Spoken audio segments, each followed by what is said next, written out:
So this is my third data representation, and it assessed two homework assignments and one unit test regarding figurative language. So I assessed their progress over the homework assignments and then finally looked at how they performed on the final assessment.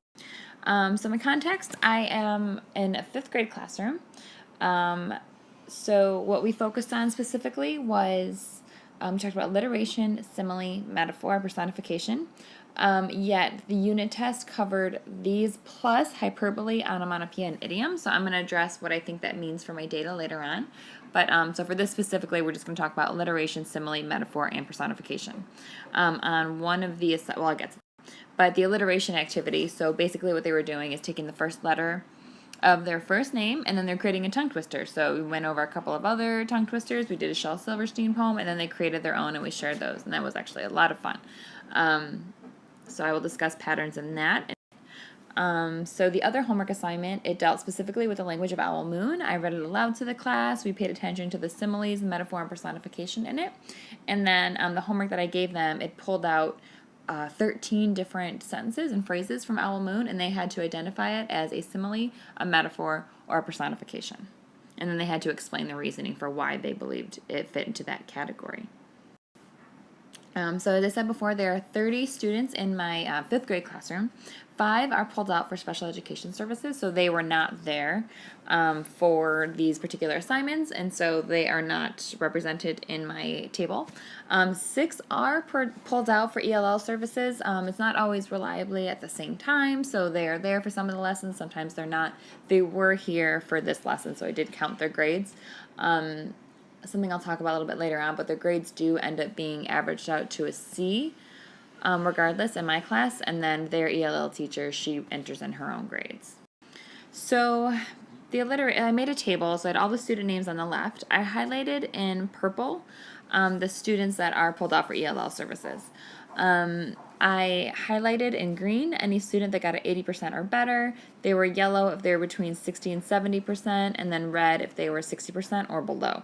I also tried to include some notes based on, I thought that it contained sort of important information like who was absent, who either maybe didn't turn it in. I did notice a lot, so I will talk about this in a minute, but the personification and metaphor, I noted the incorrect answers that they gave. I'll talk about that as well. So basically I found that as far as the alliteration activity went, most of my students, 6-7% got a B or better. So if you look back at the table, almost all of that was represented in green. There were only 5 students who scored between a C and a D, and only 1 scored below a D. So as far as the metaphor question, I had actually a really high level of students that answered it correctly. And then I had 100% of students answer the simile question correctly. I think they really had focused in on that use of if it said like or as in the sentence, then it is a metaphor, but they actually end up overgeneralizing that, which I'll talk about in a minute. For my data, I did focus only on one simile question, one metaphor question, and one personification question from their overall homework. So out of 13, I focused on 3 separate questions. And then I found that I had a pretty low amount of students answer the personification question correctly, and I will address why I think that was so later on.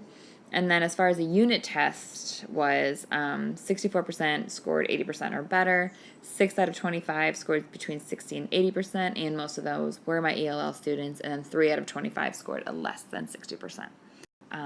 So I did notice that for the students who answered the metaphor question incorrectly, they identified it as personification. And then it also went the other way, where all students who answered the personification question incorrectly wrote down that metaphor, that it was an example of a metaphor. So that was also something to talk about, because I don't know if they were switching metaphor and personification, or just given the 3 choices, they saw it didn't have a like or an as in it, and so they just guessed.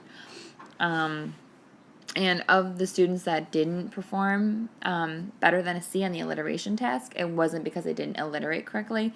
It was because they weren't reading directions right. Maybe they didn't have enough. They had to have at least 7 alliterated words in the tongue twister, and they wouldn't have enough. But all of them did appear to understand what the definition of alliteration was and could produce some sort of alliteration. So as I noted before, for the 6 students that are pulled off for ELL services, 3 scored between a C and a D, and then 3 scored lower than a D, so none of them scored a B or a higher. And then I did identify that 100% of students answered the simile question that I had identified correctly, but as I said earlier, there was another simile question, and the sentence was, I was a shadow as I walked through the snow.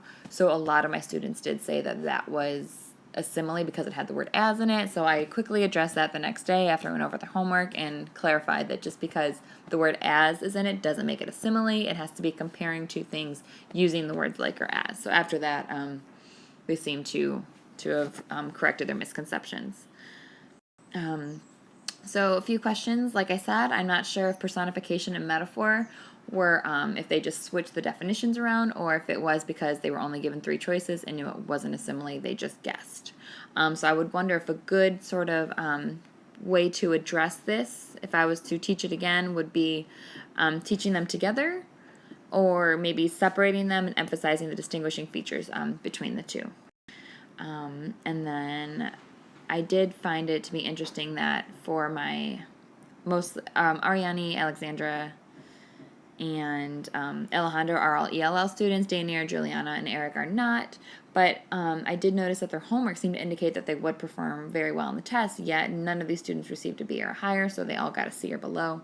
And then I'm wondering if it's because in my data representation I didn't include the idioms, onomatopoeia, or hyperbole work that we did, even though just off the top of my head, going back over the homework, I do feel that they did perform pretty well in that, like at least around a C or better. So that is something that I would wonder about and I would like to address in the future.